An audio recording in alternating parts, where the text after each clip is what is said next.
Morning. I woke up last night to very powerful sounds which filled me with delight. It was rain.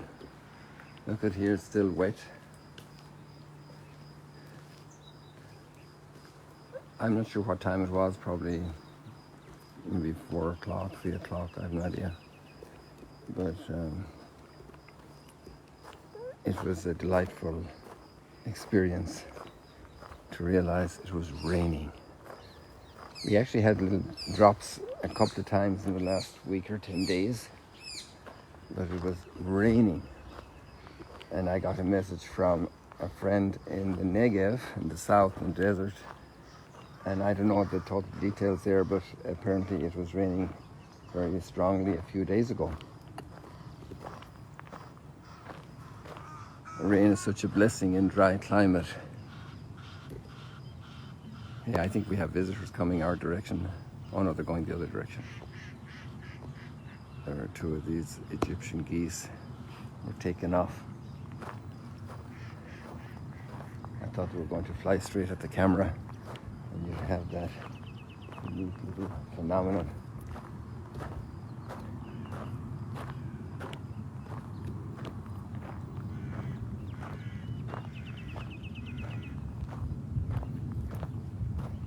I received quite a few comments in the last few days about the sunrise stroll and chat and the perseverance in the commentary on the scriptures as our primary interest and delight. And delight's an interesting word, isn't it? I wonder where it has come from, delight. It actually comes from another word that I think in Latin, not from the word light itself, but it works out as delight. And today it's about light, about not hiding your light.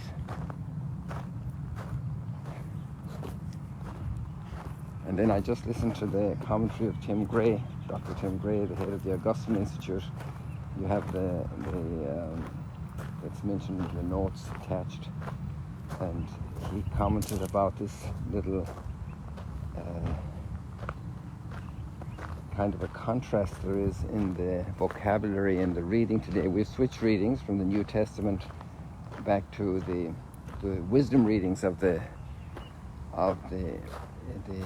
Hebrew scriptures, and it's talking about no, I'm confusing 2 things. It's actually in the gospel. It's about not hiding your light under a bushel basket is often the translation we had as children. And let me see what it says here again.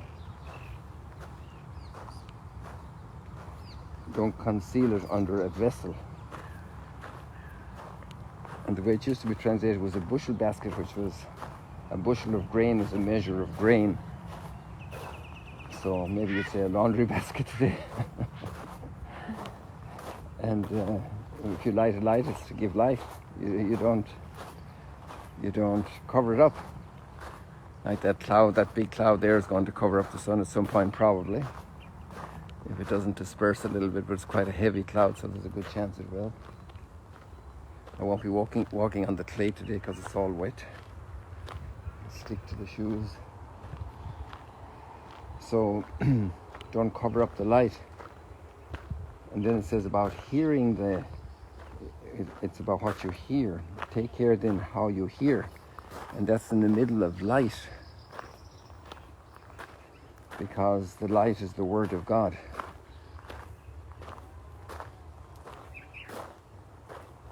The light is the Word of God. The Word of God is light to my steps.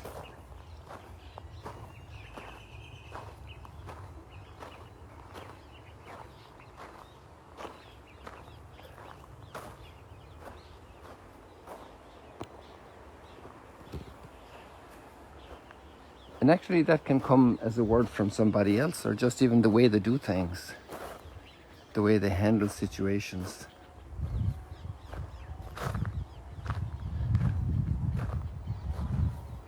It touched me very much when an uncle passed away.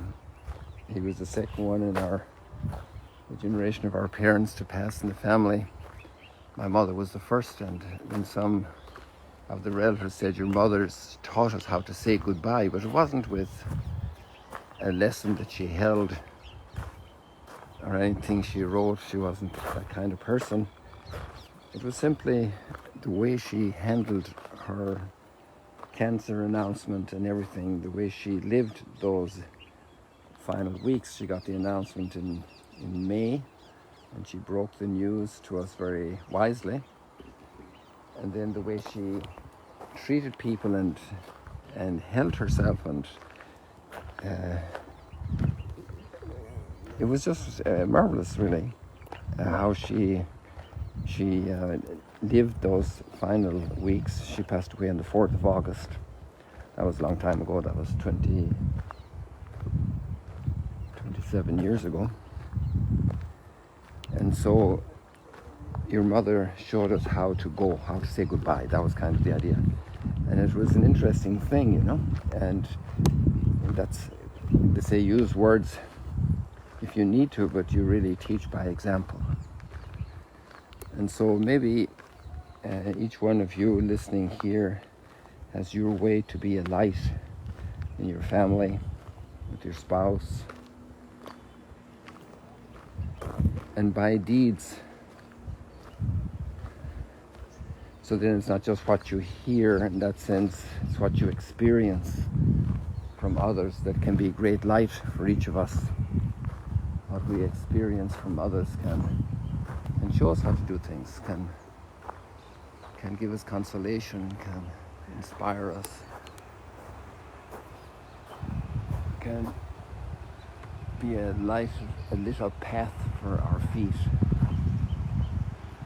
A beautiful word from the Psalm.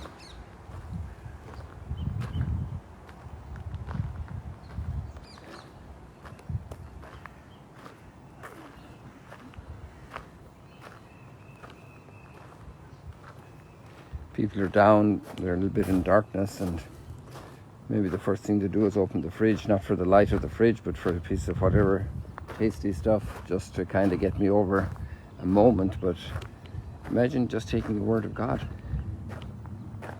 to bring a little light into the moment of darkness I'm in. Today there's a lot of darkness around.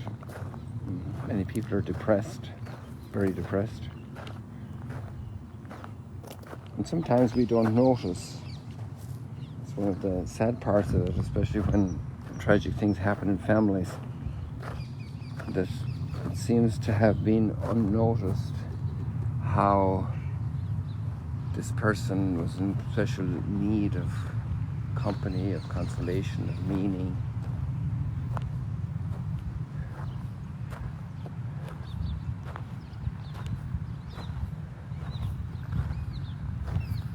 Look at the difference in that window. Now we walk away from the light. There's still a lot of light going in because of the power of the sun right now, the angle it's at. But you know, it looks very black at some point, and then you have that reflection of the sun in it, and it comes alight, it comes lit up. It's delightful. We often talk about people's faces that light up. How a word can bring light to people. And maybe people speak words to us, and they will bring us more light if we were listening well. Listening well to the words and brings us light.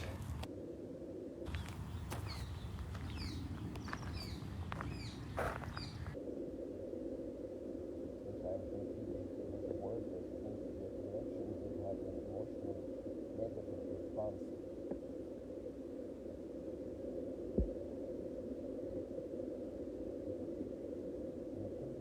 Light to us, and sometimes that happens. I have my experiences.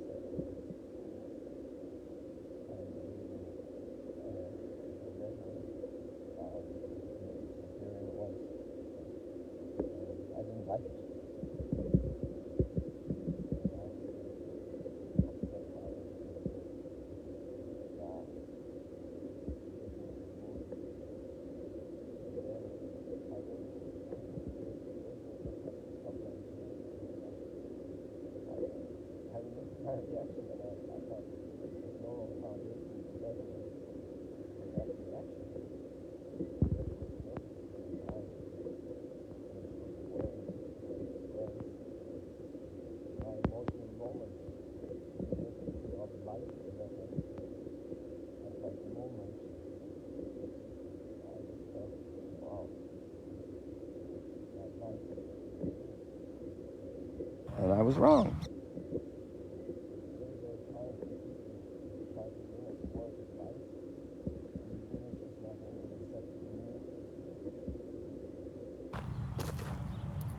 We also have to remember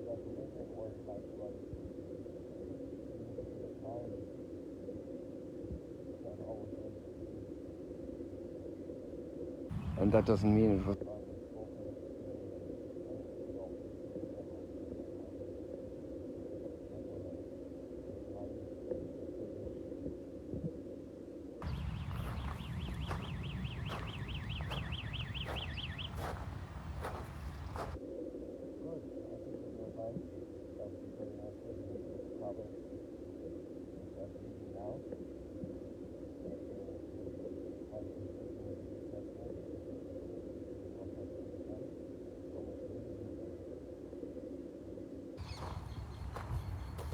I love the line from the psalmist. The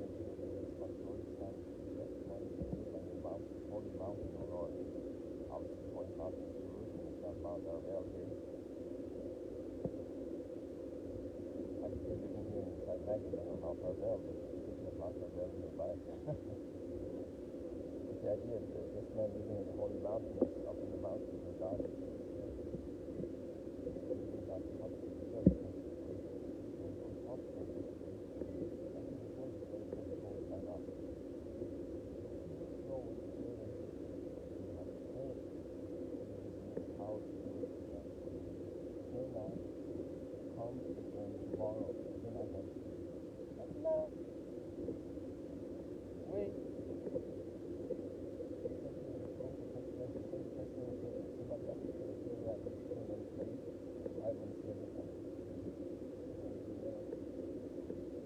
Help now.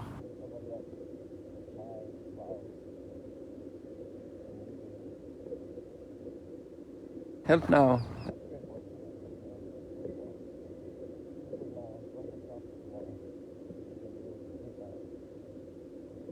People, see you later, alligator.